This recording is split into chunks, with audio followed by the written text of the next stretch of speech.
Abra sua Bíblia. Outra vez vamos ler o texto da segunda epístola de Paulo aos Coríntios, capítulo 7, do verso 5 até o verso 10. Vamos ler esse texto e aqui, iniciando, vamos trazer uma palavra para a nossa meditação nesta noite. Certamente Deus tem uma palavra para nós, para falar ao nosso coração. Diz assim a palavra do Senhor: porque mesmo quando chegamos à Macedônia, a nossa carne não teve repouso algum, antes em tudo fomos atribulados, por fora combates, temores por dentro.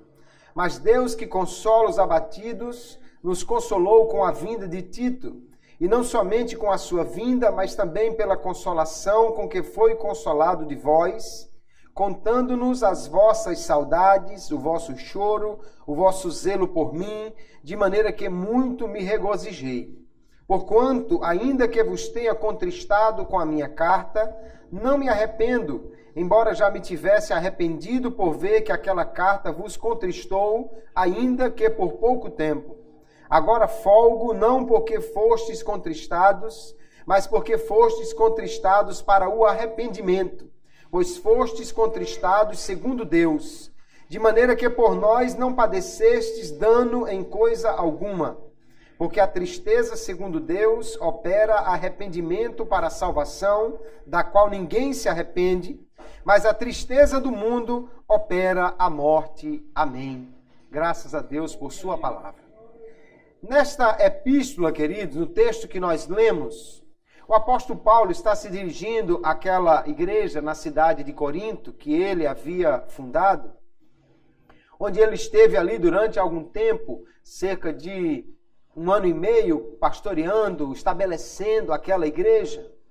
Mas depois da sua partida, problemas muitos surgiram naquela congregação, de forma que Paulo lhes escreveu a primeira carta, tratando de diversos problemas, de pecados, de falta de entendimento quanto aos dons e tantas outras coisas que estavam acontecendo ali. Parece que Paulo esteve ali uma outra vez, e no capítulo 2 dessa epístola aos Coríntios ele vai fazer referência a isto, e ali encontrou muitos problemas, e também encontrou uma certa resistência, uma certa rejeição por parte daquela igreja. De forma que, saindo dali, ele escreveu-lhes uma outra carta, que provavelmente não foi preservada, e nesta carta ele foi muito forte. Ele falou palavras muito duras, ele falou palavras de conserto com aquela igreja. Como um pai que está corrigindo, disciplinando um filho, assim o apóstolo Paulo fez com aquela igreja. No entanto, é assim o coração do pai. Ele castiga o filho porque o filho precisa, mas dói mais no pai do que no filho, né? Se não no corpo, mas pelo menos na alma. E Paulo ficou então num estado de suspensão. Meu Deus, como será que a igreja recebeu aquela carta? Será que alguém vai se desviar por causa disso? Será que eles vão receber a palavra? Será que eles vão ficar tristes e vão deixar o evangelho? Alguma coisa assim. E ele então aqui, neste texto que nós lemos, ele está expressando essa sua inquietação. Mas ele mandou para lá um obreiro, mandou para lá Tito, para que ele pudesse não somente visitar aquela igreja, mas também saber como ela estava e trazer notícias. E a notícia que Tito traz é que a igreja recebeu aquela palavra dura como vinda de Deus. E a igreja se consertou, e a igreja se entristeceu pela palavra dura, mas na mesma hora arrependeu-se dos seus erros. E agora Paulo está dizendo nesta carta, no verso 8, ele diz: olha, eu tinha entristecido vocês com a minha carta e eu me arrependi. Me arrependi por um momento de ter escrito uma carta tão dura. Não é assim quando o pai disciplina um filho? Às vezes depois ele fica pensando, mas eu acho que eu exagerei, não precisava ter feito assim, não precisava ter dado esse castigo, não precisava ter batido, não precisava ter chamado a atenção tão forte. Mas logo em seguida ele diz, embora ele já tivesse se arrependido, porque eles ficaram tristes, agora ele estava alegre.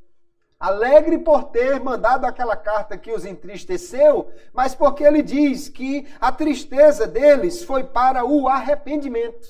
Eles ficaram tristes, mas se arrependeram. E isso então foi bom. E Paulo agora está alegre, não porque eles ficaram tristes, mas porque eles se arrependeram. Porque eles voltaram atrás. E assim ele diz, vocês não sofreram de mim dano nenhum. Ninguém se desviou, ninguém se afastou da igreja. Não houve nenhum dano espiritual por causa da carta que eu mandei. Pelo contrário, houve restauração por causa do arrependimento que trouxe aquela igreja. E aí o apóstolo Paulo, ele está aqui nesse jogo de palavras. Tristeza e arrependimento é algo que ele remete várias vezes nesse texto. E ele vai dizer que a tristeza, segundo Deus, opera o arrependimento para a salvação. Mas a tristeza, segundo o mundo, opera a morte.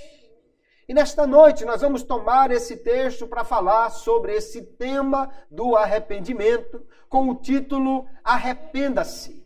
Nós vamos ver que o arrependimento é algo que é ordenado por Deus, e é algo que é estritamente necessário para que nós possamos alcançar a salvação, para que nós possamos estar em comunhão com Deus. O que é o arrependimento? Nós precisamos, primeira coisa, é entender o que significa o arrependimento no conceito bíblico.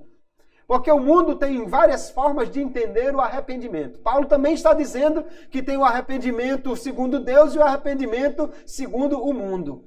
O mundo diz assim, se arrependimento matasse, ele entende que arrependimento realmente gera morte. Mas na Bíblia nós vamos ver que arrependimento não gera morte, gera vida. Gera salvação, gera restauração de vida. Então, no conceito bíblico, o que é arrependimento? Há muitos conceitos, muitos teólogos têm uma palavra diferente, mas eu tomei uma palavra exatamente de Jacó Armínio, quando ele diz que arrependimento é a tristeza ou o pesar devido aos pecados, conhecidos e reconhecidos, a dívida da morte contraída pelo pecado e devido à escravidão do pecado com um desejo de ser libertado. A gente pode então dividir aqui essa sua descrição do arrependimento. Em primeiro lugar, ele diz que há um conhecimento do que é pecado e há um reconhecimento de que alguém tenha cometido esse pecado ou algum pecado, algo que desagrada a Deus. O arrependimento só pode acontecer naquele que reconhece que é um pecador. Naquele que reconhece que cometeu o pecado e entende o que é pecado, que é algo que contraria a lei de Deus, que desagrada ao Senhor. E aí vem então esse reconhecimento de que ele cometeu algo que desagrada a Deus e ao mesmo tempo vem essa consciência de que isso traz condenação, morte e, consequentemente, escravidão. Quando o homem tem esse entendimento, começou o arrependimento na sua vida. Mas não para por aí. Depois do entendimento e do reconhecimento do pecado, ele diz, é uma tristeza ou um pesar. Há uma tristeza por ter desagradado a Deus, por ter ofendido a Deus. Primeiro o homem reconhece que fez alguma coisa. Depois ele simplesmente não fica no reconhecimento. Porque o reconhecimento por si só, irmãos, não é arrependimento. Alguém pode dizer, eu sou um pecador, e daí? Ele pode reconhecer que é um pecador, mas não está nem um pouco triste por causa disso. Ele pode reconhecer que comete pecados, mas ele pode dizer que não está nem um pouco se importando com isso. Não, o arrependimento, além do reconhecimento do pecado, há uma tristeza por tê-lo cometido, por ter ofendido a Deus.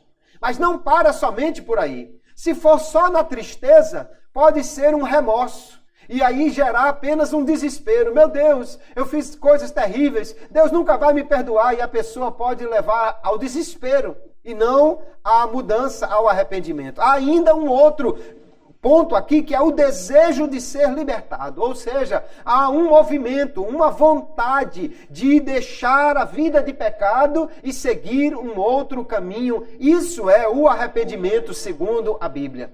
Alguém reconhece que é pecador, se entristece porque entende que isso desagrada a Deus e está com vontade, desejoso de mudar, de seguir um outro caminho. Nós podemos ver no Novo Testamento diversas palavras que são utilizadas para falar de arrependimento. Cada uma delas destaca uma dessas faces, uma dessas características que o arrependimento bíblico tem. Há uma palavra que enfatiza somente a tristeza, o pesar pela vida de pecados que alguém cometeu. Nós vamos ver na Bíblia Sagrada pessoas assim, que se entristeceram porque reconheceram que haviam feito algo que desagrada a Deus, algo que não trazia a satisfação de Deus. Há uma outra palavra que enfatiza a mudança da mente. Esse entendimento de que o que cometeu-se é errado, é pecado e que isso não agrada a Deus. E há uma outra palavra que enfatiza a mudança de direção na vida, a completa transformação que o arrependimento genuíno, verdadeiro, gera na vida da pessoa. Nós vamos ver ao longo da palavra aqui esses textos e como ele nos mostra que o arrependimento é algo que precisa acontecer na vida do pecador e que também é algo que somente Deus pode gerar na vida do homem. Primeiro vamos entender que o arrependimento é algo necessário. Se alguém é pecador, e todo homem é um pecador ao nascer, todo homem nasce já com o vírus do pecado, né? Nasce já com uma inclinação para fazer aquilo que desagrada a Deus, então todo homem é um pecador por natureza. E por ser um pecador, ele precisa de arrepender-se. Foi isso que Jesus veio pregar. Jesus não veio pregar somente o amor. Tem gente que diz que Jesus veio só pregar o caminho para Deus, que Jesus veio só pregar o amor entre os homens, que Jesus veio pregar a paz. Não, Jesus veio pregar também o arrependimento. Mateus capítulo 9, verso 13, ele diz: Ide, porém, e aprendei o que significa. Misericórdia quero e não sacrifício, porque eu não vim a chamar os justos, mas os pecadores ao arrependimento. Jesus está aqui numa casa, a casa de Mateus, está sendo interrogado ou mesmo está sendo condenado pelos fariseus porque ele está comendo com homens que eles consideravam impuros. Ele diz, mas quem precisa de médico não são os que estão com saúde, são os que estão doentes. Então eu vim chamar não os justos, mas os pecadores ao arrependimento. Porque, na realidade, o homem não podia ser justificado diante de Deus, senão voltando-se para Jesus e para a sua obra. Então, Cristo veio para que pecadores pudessem se arrepender e serem transformados em filhos de Deus. Essa é a mensagem de Jesus, é a mensagem de João Batista, o seu precursor, quando ele começa a pregar, dizendo que os homens precisam se arrepender. Esta é uma condição para entrar no reino de Deus. Nós vamos ver Mateus capítulo 3. João Batista, primeiramente, dizendo, naqueles dias apareceu João Batista pregando no deserto da Judéia e dizendo, arrependei-vos, porque é chegado o reino dos céus. Mateus não fala reino de Deus, né? Porque ele escreve para judeus e o judeu não pronuncia o nome de Deus para não ferir o terceiro mandamento, mas ele chama de reino dos céus no mesmo sentido. Para entrar no reino de Deus é preciso se arrepender, é uma condição, mudar da vida de pecador para uma vida de súdito do rei é necessário. Jesus vem com a mesma pregação e nós vamos ver então que isso é necessário para que o homem seja salvo. Ninguém pode ser salvo sem reconhecer que é um pecador e sem mudar de vida. Isso é o arrependimento. Nós vamos encontrar Jesus dizendo lá em Lucas capítulo 13, quando ele conta a história de homens que foram mortos no templo e que Pilatos misturou o sangue deles com o do sacrifício, ou seja, provavelmente ele invadiu o templo na hora do sacrifício. E alguém pode dizer, mas isso foi uma tragédia. Jesus fala também de uma torre que caiu sobre os homens e eles morreram. Alguém pode dizer, aqueles homens eram muito azarados ou amaldiçoados. Jesus diz, não, vos digo antes, se vos não arrependerdes, todos de igual modo perecereis. Não há homem que não seja pecador e, portanto, não há homem que possa salvar-se sem primeiro arrepender-se dos seus pecados. Nós vamos encontrar lá em Atos capítulo 3, o apóstolo Pedro está pregando. Diante daquela multidão, ele diz, arrependei-vos, pois, e convertei-vos, para que sejam apagados os vossos pecados e venham assim os tempos do refrigério pela presença do Senhor. Ou seja, para que alguém tenha os seus pecados perdoados, ele precisa se converter e precisa se arrepender. Nós vamos ver que arrepender e se converter são duas coisas que estão diretamente interligadas. E se alguém não fizer isso, não terá o perdão dos pecados. E se não tiver o pecado perdoado, também não pode entrar no reino de Deus, não pode ser salvo, não pode estar na presença do Senhor. Nós vamos encontrar lá em Atos capítulo 17 ainda, o apóstolo pregando no Areópago, dizendo que Deus manda a todos os homens em todos os lugares que se arrependam. Todo homem precisa se arrepender, porque todo homem é um pecador. Então nós vamos ver que a Bíblia coloca assim, é necessário para que o homem seja salvo que ele creia em Jesus. Então a fé é necessária, mas também o arrependimento é necessário. Por quê? Porque alguém só pode crer em Jesus como Salvador se primeiro ele reconhecer que é um pecador. Quem não reconhece-se como pecador não precisa de um Salvador. Se o homem não entende que pecou e se ele não quiser deixar essa vida de pecados, ele não pode crer em Jesus como seu Salvador. Assim nós podemos dizer que a fé é a condição da salvação. Para ser salvo, o homem precisa crer. E também podemos dizer que o arrependimento é a condição da fé. Alguém só pode crer em Jesus se ele se arrepender, se ele entender que é um pecador, que ele desagrada a Deus com seu pecado e ele tiver o desejo de voltar-se. É como se fossem, irmãos, dois lados da mesma moeda. Quando alguém dá as costas para o pecado, é o arrependimento. Quando alguém segue em direção a Jesus, é a fé. Quando alguém entende que é pecador, é o arrependimento. Quando ele procura o Salvador, é a fé. Quando ele entende que está desagradando a Deus com a sua forma de viver e deseja agora mudar de vida, é o arrependimento. Quando ele então se volta para Jesus no intuito de servi-lo e ser um filho de Deus, é a fé. Então fé e arrependimento são duas condições que estão unidas. É preciso fé para ser salvo. É preciso se arrepender para poder ter fé em Jesus e buscar o Salvador. Só Ele pode mudar a vida do homem e tirá-lo do seu estado de condenação que nós precisamos reconhecer que é natural ao homem decaído. Glória a Jesus, porque Ele vem nos trazendo este entendimento por sua palavra. Como é que alguém pode se arrepender? Alguém simplesmente olhou assim um dia e disse, não, eu acho que eu sou um pecador e eu vou me arrepender. Não, ninguém se arrepende por sua livre iniciativa. O homem não tem a capacidade, por si só, de entender que é um pecador e de voltar-se para Deus. Primeiro, Deus precisa tocar no seu coração por seu Espírito Santo. Somente o homem que é alcançado pelo Espírito Santo pode entender que é um pecador. Assim nós podemos dizer que Deus é quem leva o homem ao arrependimento. É Deus quem toma a iniciativa, é Deus quem vai ao homem, é Deus quem fala ao seu coração e leva-o a arrepender-se. Nós podemos ver, por exemplo, Romanos capítulo 2, o verso 4, o apóstolo Paulo diz: ou desprezas tu as riquezas da sua benignidade, da benignidade de Deus, e paciência e longanimidade, ignorando que a benignidade de Deus te leva ao arrependimento? É Deus quem leva o homem ao arrependimento.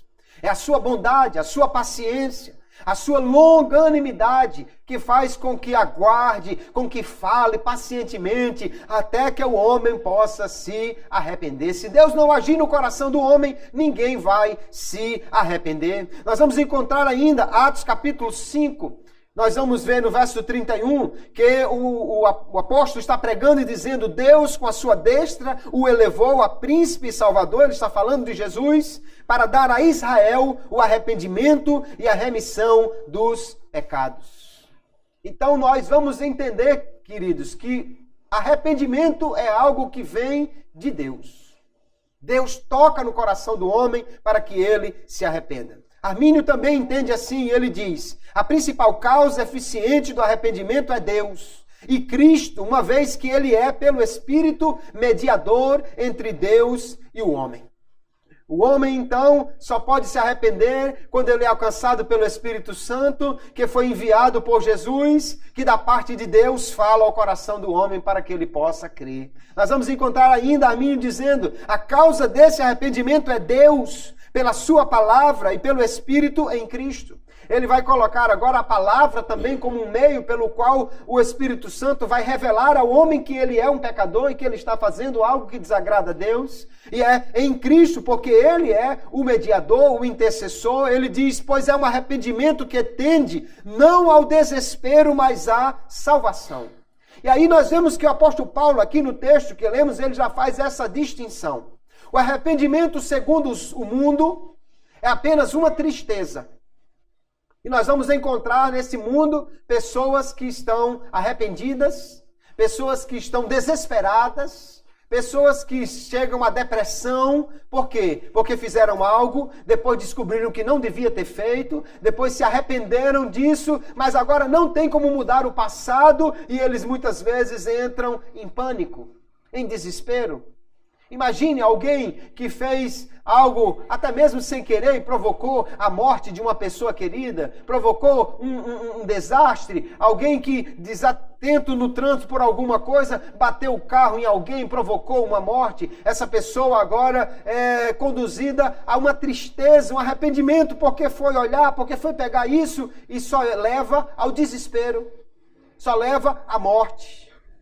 Mas o arrependimento, segundo Deus, é o arrependimento de um pecado cometido, mas que tem a esperança de ver que há um Salvador que perdoa os pecados. Alguém que pode trazer uma remissão para este pecado cometido. Por isso, ele diz que o arrependimento é que tende à salvação e não ao desespero. O arrependimento, segundo o mundo, opera a morte, porque só tende ao desespero.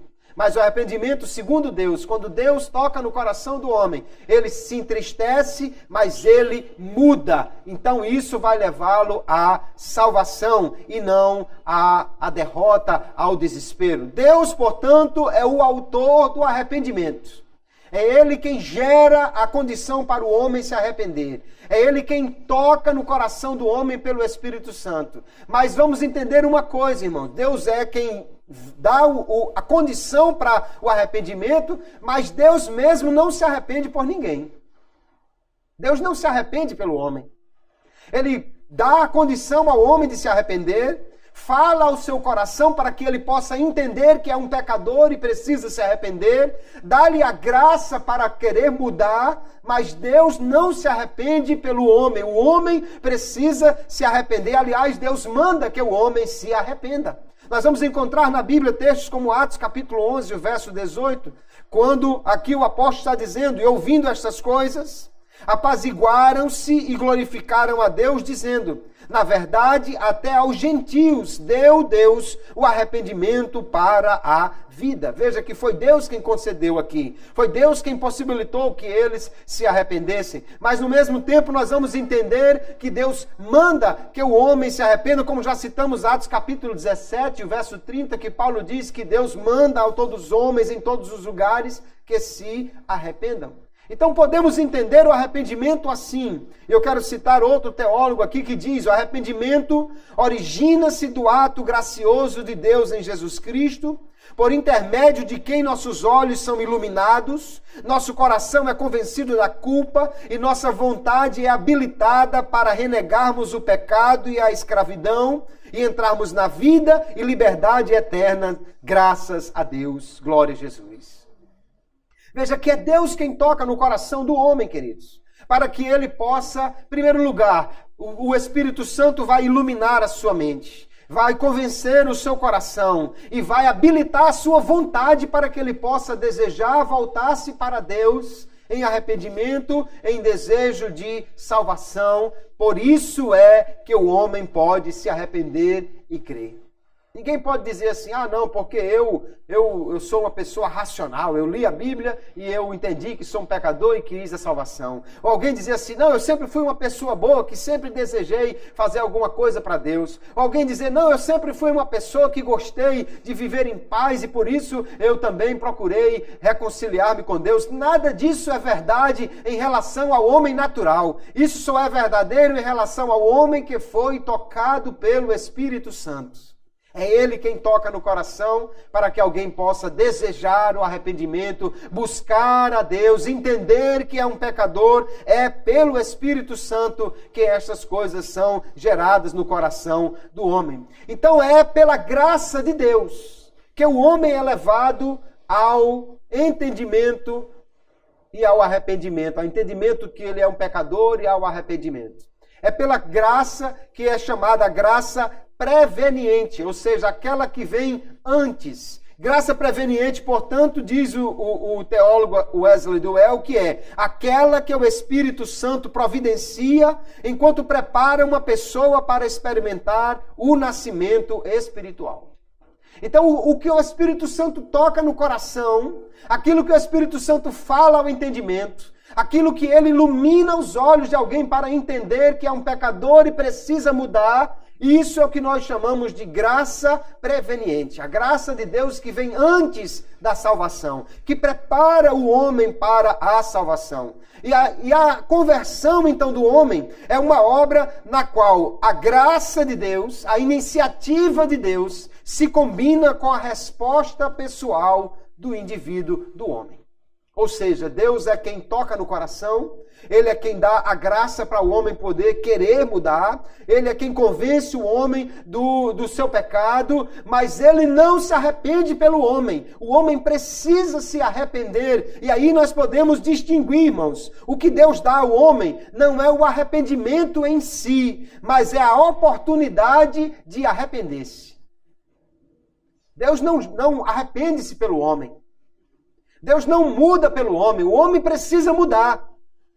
Precisa mudar o seu caminho, dar uma volta de 180 graus. Ele ia nesta direção e ele agora volta e vai na direção contrária, porque ele estava em direção à condenação e seguindo a Satanás, e agora ele dá uma meia volta e segue em direção a Cristo e à salvação, porque o Espírito de Deus lhe falou ao coração, lhe iluminou e lhe capacitou para desejar a salvação. Deus é quem prepara o coração do homem, mas o homem precisa agir nesse sentido, precisa empregar essa graça que recebe de Deus para poder se arrepender. Assim nós podemos distinguir o arrependimento, que é um ato do homem, ou seja, é o homem quem precisa praticar o ato do arrependimento, ele recebe de Deus a graça para isso, mas ele precisa confessar o seu pecado e voltar-se para Jesus. enquanto a regeneração é um ato de Deus. Quando ele, pela fé, abraça Jesus como seu Salvador, aí Deus gera nele uma nova criatura, aleluia. A nova criatura não é gerada porque o homem quis, é gerada porque Deus determinou que aquele que crê será uma nova criatura. Isso é ato de Deus, regenerar o homem, mas voltar-se para Deus, depois de ter recebido a graça do Senhor para isso, é um ato que o homem precisa praticar. A Bíblia então vai dizer muitas vezes, arrependa-se e creia. Arrependa-se e creia. Nós não podemos hoje pregar apenas um evangelho que diz, venha para Jesus que você vai ser abençoado. Não podemos pregar um evangelho que diz apenas, você quer mudar de vida, você quer sair do fundo do poço, você quer melhorar financeiramente, você quer resolver os seus problemas familiares, venha para Jesus. Nós precisamos primeiro dizer ao homem, arrependa-se dos seus pecados e você será então agora uma nova criatura pela fé em Jesus, mas primeiro é preciso abandonar a vida de pecado. Há uma pregação por aí que apresenta Jesus como um solucionador de problemas. Em vez de você ir num terreiro, em vez de você ir numa cartomante, em vez de você ir em outro lugar, venha para Jesus e ele vai resolver o seu problema melhor do que você resolveria lá e talvez até mais barato, porque a oferta pode ser menor do que você pagaria lá. Não, não é esse o evangelho de Jesus. O evangelho de Jesus é arrependa-se do seu pecado e creia em Jesus como seu Salvador e então a sua vida vai mudar. Aleluia. Porque a primeira e maior bênção que Deus tem para o homem é a libertação do pecado. Aleluia. E a comunhão com Jesus Cristo pela fé nele. Glória seja dada ao nome de Jesus. O arrependimento, então, queridos, é algo que vem ao homem pela graça de Deus. É uma obra da graça divina, a graça preveniente, a graça que vem antes. É o resultado, então, de uma obra cheia de graça do Espírito Santo na alma das pessoas. Ninguém se arrepende porque ele simplesmente resolveu fazer isso, mas porque o Espírito Santo toca no coração. A primeira coisa que o Espírito Santo faz é o quê?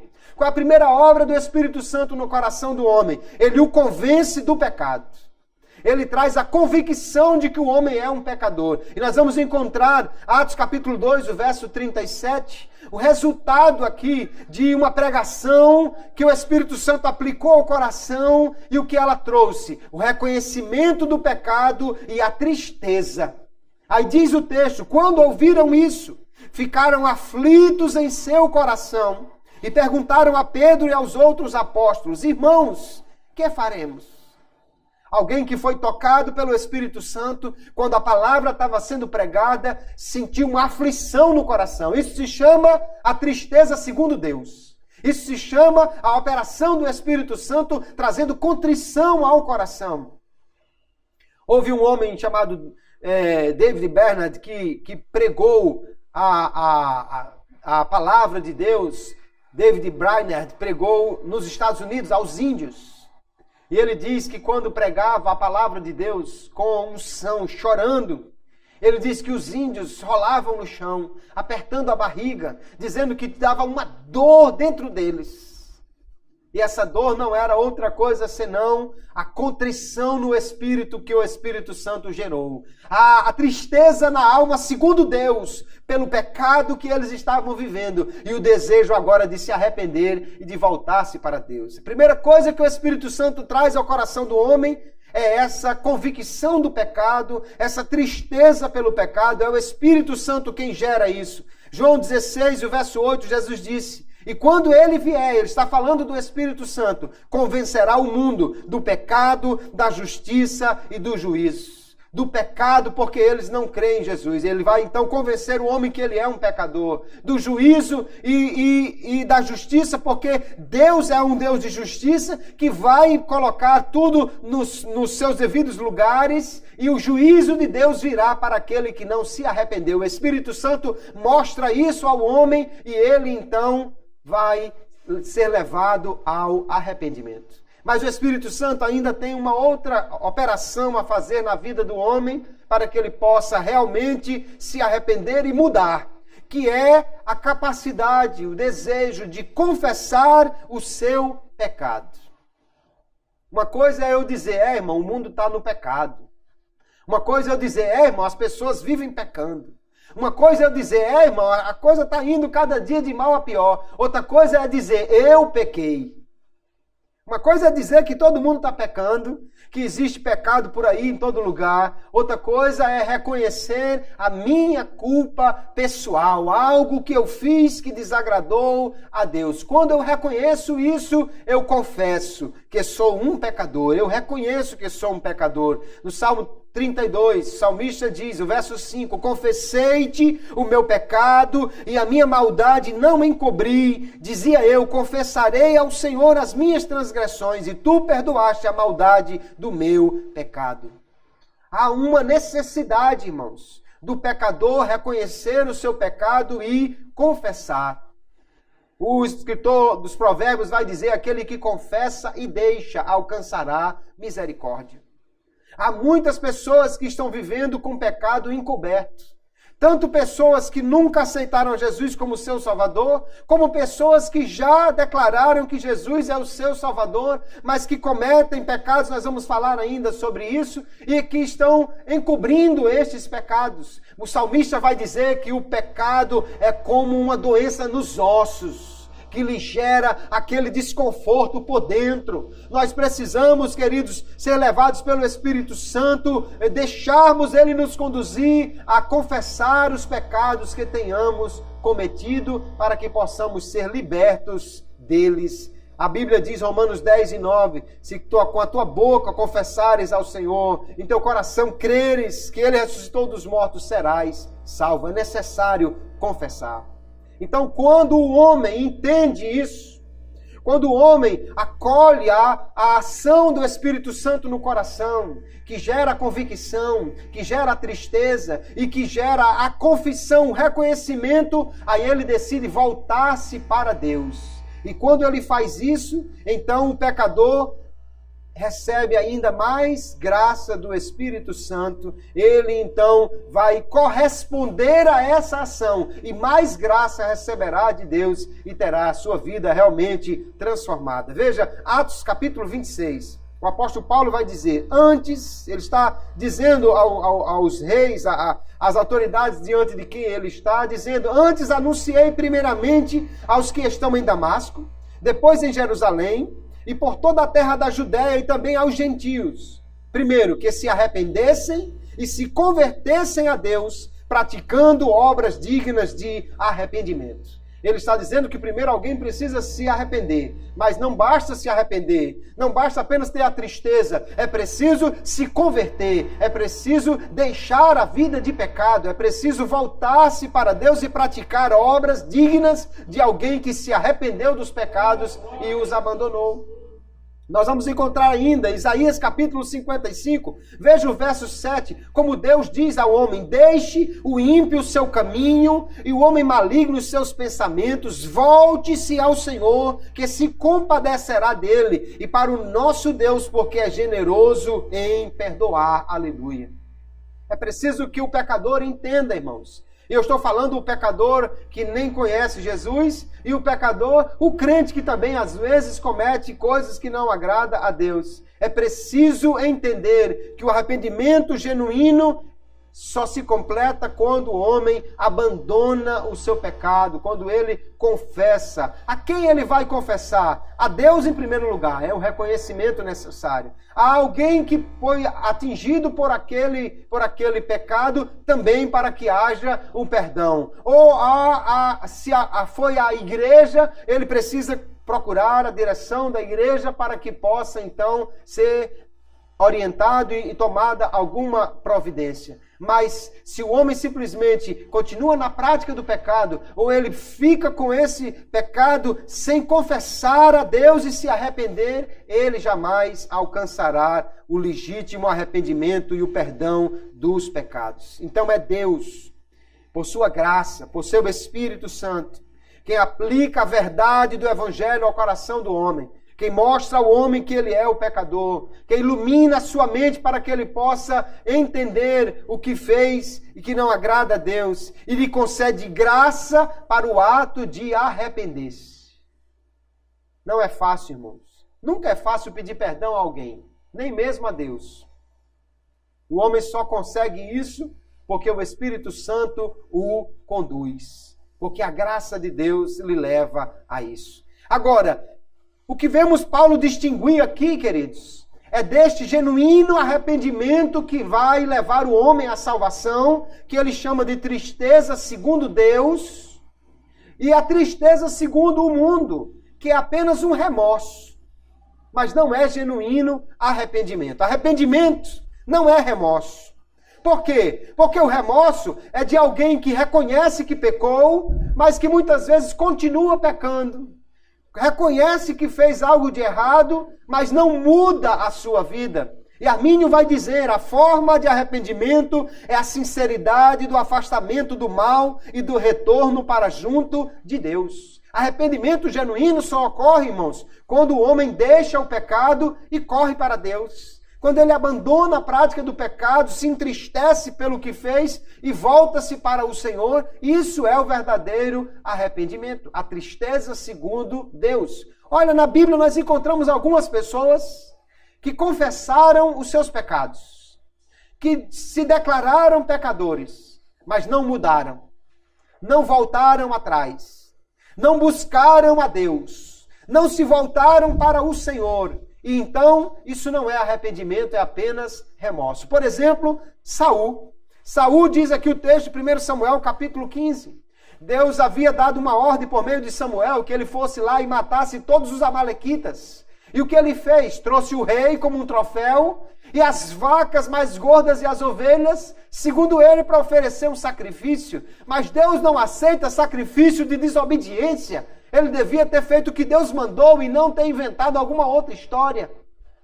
Quando o profeta lhe diz que ele errou, aí ele reconhece e diz: então disse Saul a Samuel, pequei, porquanto tenho traspassado o dito do Senhor e as tuas palavras, porque temi o povo e dei ouvidos à sua voz. Aí você pode pensar, se não tivesse lido o texto, em seguida ele caiu de joelhos, pediu perdão e pediu para o profeta orar por ele. Não, ele disse assim, mas faça o seguinte, faça de conta que não aconteceu nada e vamos comigo lá no meio do povo, para o povo me honrar. Então não houve arrependimento, só houve uma tristeza, um remorso. Irmão, eu pequei, foi mal, desculpa aí Samuel, eu pequei, foi mal, acontece, né, fazer o quê? Mas vamos ali comigo agora. Ele não teve genuíno arrependimento. Nós vamos encontrar também o rei Acabe. Acabe também é confrontado por Elias. Acabe muitas vezes vai receber a repreensão de Deus. E aí diz aqui o texto, sucedeu, pois, que Acabe, ouvindo estas palavras, rasgou as suas vestes e cobriu a sua carne de pano de saco e jejuou e dormia em cima de sacos e andava mansamente. Aí você vai dizer, então ele mandou destruir todos os ídolos, mandou expulsar todos os profetas de Baal e adorou unicamente ao Senhor Deus. Não, ele continuou sendo um adorador de Baal. Continuou sendo um adorador de Aserá, a consorte de Baal, e não buscou ao Senhor. Nunca se tornou genuinamente um seguidor de Jeová, o Deus de Israel. Isso não é arrependimento. Nós vamos encontrar também aqui Judas, talvez o caso mais clássico de um remorso tão grande que, como diz Paulo aqui, é uma tristeza segundo o mundo, mas que só gera morte. Ele traiu Jesus, vendeu Jesus, porque gostava muito das moedas, gostava muito do dinheiro. E a Bíblia já diz que o amor ao dinheiro é a raiz de toda espécie de males. Judas vendeu Jesus. Talvez porque havia descoberto que Jesus não seria aquele líder que iria libertar Israel do governo romano e transformar Judas no tesoureiro da nação. Judas agora estava imaginando, eu pensei que eu ia ser o ministro das finanças do governo, o homem ia tomar o governo e expulsar os romanos, agora ele vem com a história de morrer, ir para a cruz, e ser entregue, e lá vai, eu não quero isso, perdi meu tempo, 3 anos e meio, e agora vou sair daqui de mãos abanando? Não, vou tirar pelo menos algum dinheiro com isso, e foi lá e vendeu Jesus.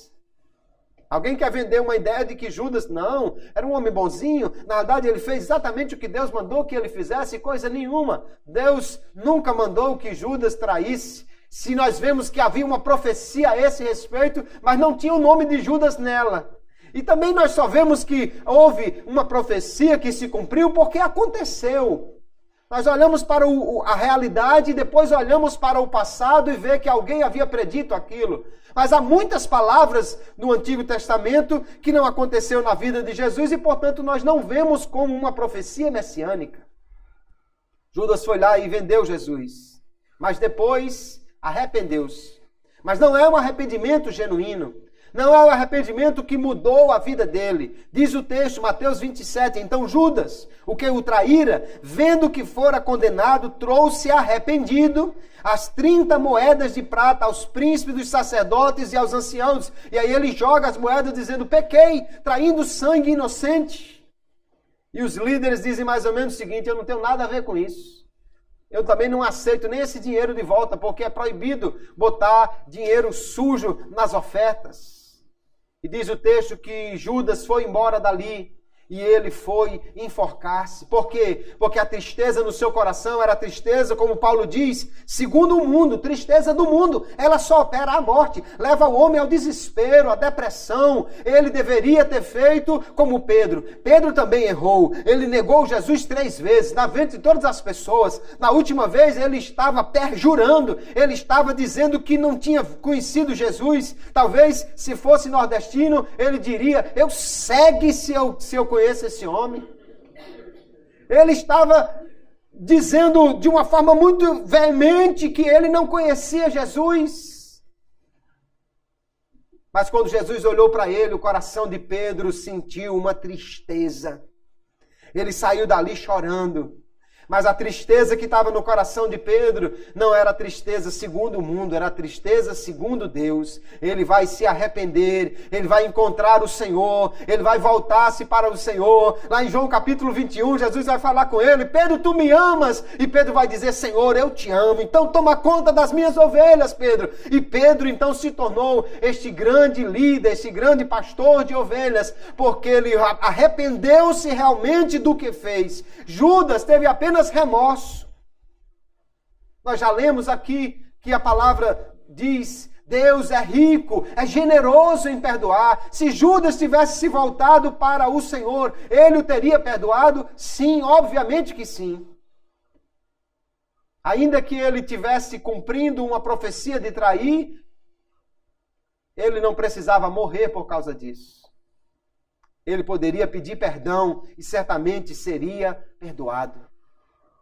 Quando lá em Atos nós vamos encontrar dizendo que ele foi para o lugar que era devido, não quer dizer que ele estava predestinado a morrer daquela forma, mas sim que aquele que peca e não se arrepende está mesmo destinado à condenação.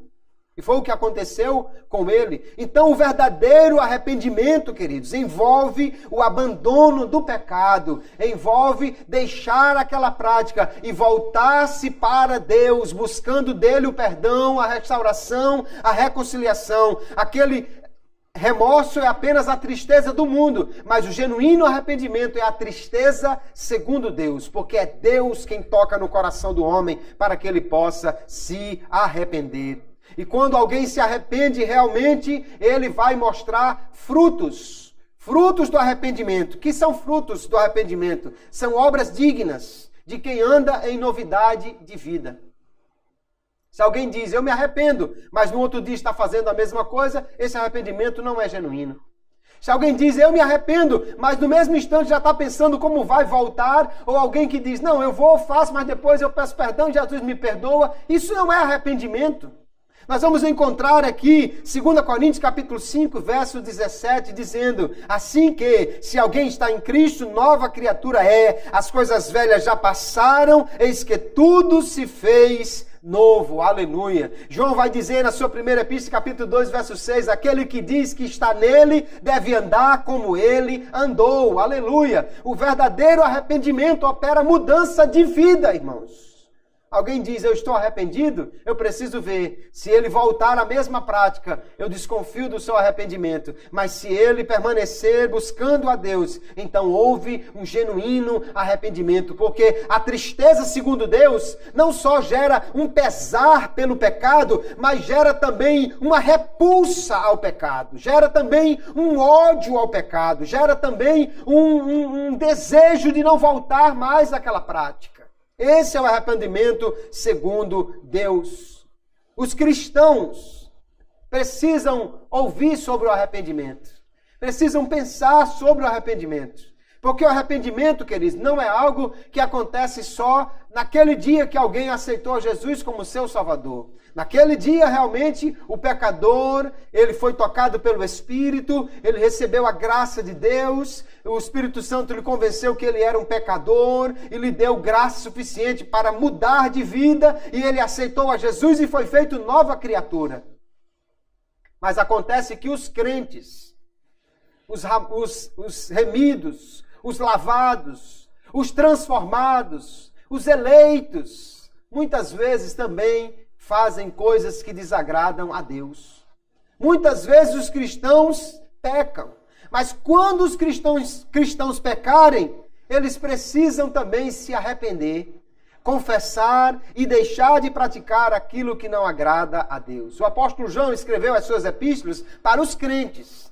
Não foi para os ímpios, não. Ele escreveu aos cristãos, aos chamados por Deus, aos eleitos de Deus, a igreja do Senhor. Mas ele escreve dizendo assim, capítulo 2 da primeira epístola, verso 1, meus filhinhos, essas coisas vos escrevo para que não pequeis. Esta é a vontade de Deus, que o crente não peque. Mas João continua, e se alguém pecar, por quê? Porque o pecado ainda é uma possibilidade para o cristão.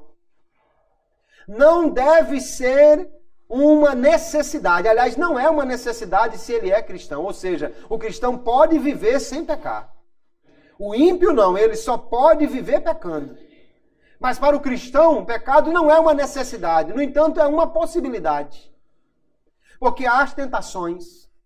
Porque há o tentador. Porque há a oferta do mundo. Porque há muitas coisas que são colocadas diante do crente. Porque nós não somos infalíveis. Mas nós precisamos ter cuidado. E aí o apóstolo diz, não pequeis. Mas se pecardes, temos um advogado para com o Pai, Jesus Cristo, o justo. Aleluia. Se alguém pecar, não pode simplesmente agora dizer, eu pequei, não tem mais jeito. Não, nós temos um advogado. E ainda ele no verso 1, capítulo 1, verso 9 da mesma epístola, ele diz, se confessarmos os nossos pecados, ele é fiel e justo para nos perdoar os pecados e nos purificar de toda a injustiça. Aleluia. A regra de Deus é não peque, viva de maneira a agradar ao Senhor, mas se pecar, há esta possibilidade. O pecado, no entanto, queridos, não pode ser um hábito contínuo na vida do crente. O pecado não pode ser uma coisa costumeira na vida do crente. O pecado pode, no máximo, ser um acidente na vida do crente.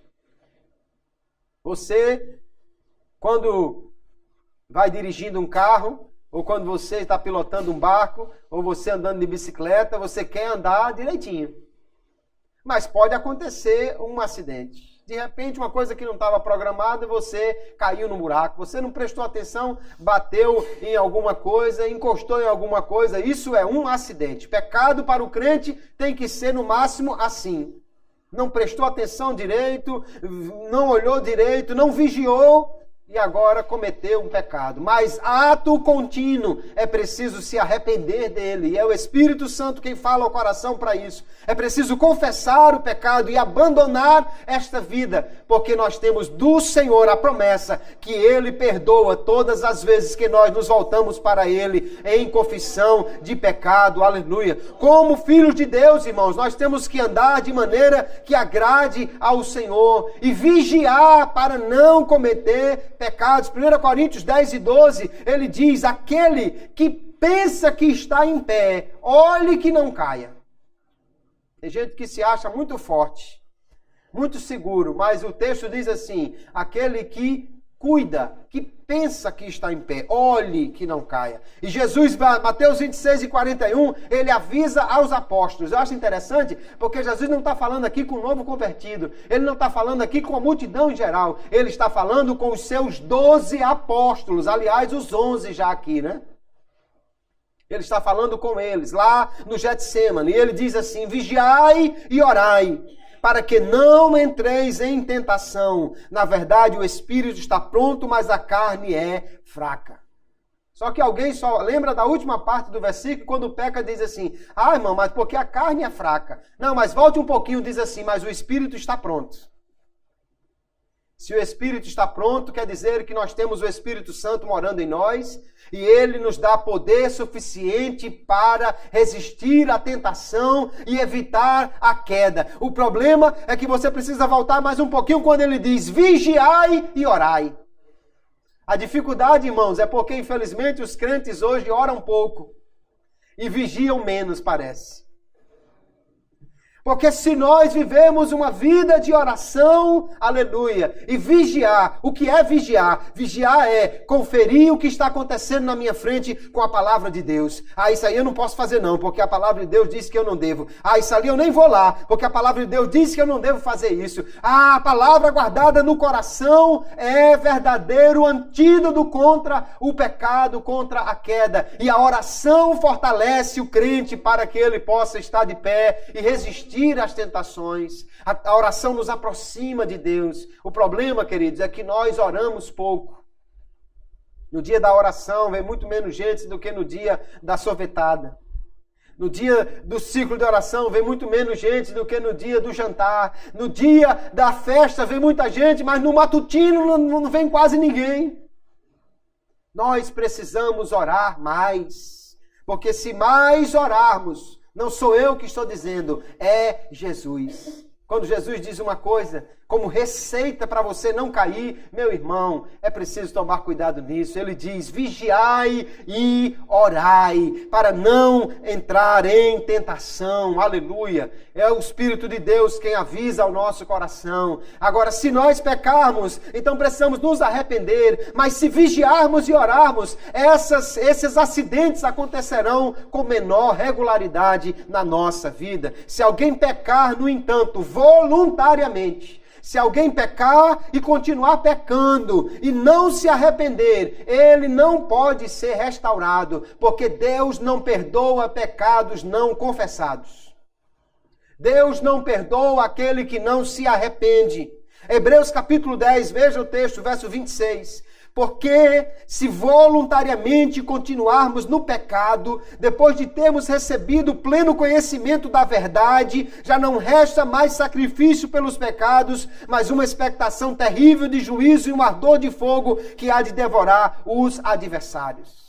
Ele diz, se voluntariamente continuarmos no pecado. Ele não está dizendo de um acidente, ele está dizendo de alguém que peca e continua pecando. Irmão, mas é porque é isso mesmo. Irmão, é porque é da vida. Irmão, é porque a carne é fraca e continua pecando e pecando e pecando. Então ele diz, se ele já conhece a verdade, mas não se arrepende e continua pecando, não há mais sacrifício pelos pecados, não há perdão. Por quê? Porque só há perdão para aquele que confessa. O que confessa, receberá perdão. O que deixa, alcançará misericórdia. Mas aquele que continua no pecado, não poderá ser perdoado. Ainda, 2 de Pedro 2:20, eu estou concluindo, ele diz, porquanto se, depois de terem escapado das corrupções do mundo, pelo conhecimento do Senhor e Salvador Jesus Cristo, forem outra vez envolvidos nelas e vencidos, tornou-se-lhes o último estado pior do que o primeiro, porque melhor lhes fora não conhecerem o caminho da justiça, do que conhecendo desviarem-se do santo mandamento que lhes fora dado. Olha o que Pedro está dizendo. Se você já conhece a Jesus, se você já foi salvo porque conheceu Jesus, abraçou Jesus pela fé, então agora, se depois de já ter escapado das corrupções do mundo, alguém se deixa vencer e ser envolvido nelas. Por isso o escritor diz assim, deixando o pecado, o embaraço. O embaraço, irmãos, é aquilo que não é ainda pecado, mas atrapalha. Só que o embaraço leva à queda e ao pecado. Às vezes alguém pode dizer, irmão, mas isso não tem nada a ver. Mas a pergunta é, edifica a sua vida? Se não edifica a sua vida, saia fora desse embaraço, meu irmão. Irmão, isso não tem nada a ver. O pessoal ali é gente boa, eu estou indo lá com eles ficam bebendo, mas eu não bebo não. Isso é um embaraço. Isso vai prejudicar a sua vida espiritual. Não, irmão, a gente fica ali conversando, tem umas lorotas ali no meio, mas é porque são meus amigos, mas não tem nada a ver. Não tem nada a ver, isso é um embaraço. E o embaraço faz com que a carreira diminua e o pecado que tão de perto nos rodeia pode nos alcançar. Então nós precisamos vigiar, orar, fugir dessas coisas e nos arrependermos dos pecados, das ofensas, daquilo que havemos feito contra Deus para recebermos o perdão e sermos restaurados. O arrependimento, portanto, queridos, o verdadeiro arrependimento é essa tristeza segundo Deus, que o Espírito Santo opera no coração do homem e que leva ele da contrição, reconhecimento do pecado e essa tristeza até a conversão, o abandono do pecado para voltar-se para Jesus. Isso é necessário para que o pecador alcance o perdão dos seus pecados. Somente pela graça de Deus o homem pode arrepender-se. E pode mudar realmente de vida. Só o Espírito Santo faz isso no coração do homem. No entanto, o homem precisa cooperar com esta graça. Como? Praticando os atos dignos de arrependimento. Voltando-se realmente para Deus. Os que negligenciarem esta graça e rejeitarem essa oferta de salvação, ou esse clamor do Espírito Santo no coração que ele chama ao arrependimento, quem rejeitar isso e se entregar ao pecado, vai ser condenado eternamente. Deus não perdoa pecados não confessados de um coração impenitente que não se arrepende, mas todo aquele que se arrepender e voltar para o Senhor, receberá dele o perdão dos pecados. Que nesta noite nós possamos rever o nosso coração. Se há algo que precisa ser reparado, confessado, meu irmão, ainda hoje, fale com Deus. Se há algo que precisa ser levado a um entendimento com a direção da igreja, eu estou pronto para conversar com alguém que necessite de orientação, de uma reparação que seja feita de outra forma. Mas não deixe que o pecado lhe afaste de Deus. Não deixe que a vergonha de tê-lo cometido o impeça de se restaurar. Mas viva agora uma vida nova, uma vida de oração, vigiando, buscando, porque o Senhor está às portas. E Ele vem buscar um povo que foi perdoado, restaurado. Um povo que se arrependeu dos seus pecados e que tem agora uma nova vida com Jesus. Aleluia. O pecado é coisa séria e afasta realmente o homem de Deus. Mas todo aquele que se voltar ao Senhor em arrependimento, receberá dele o perdão dos pecados, a remissão das iniquidades e uma nova vida em Cristo Jesus. Amém, queridos?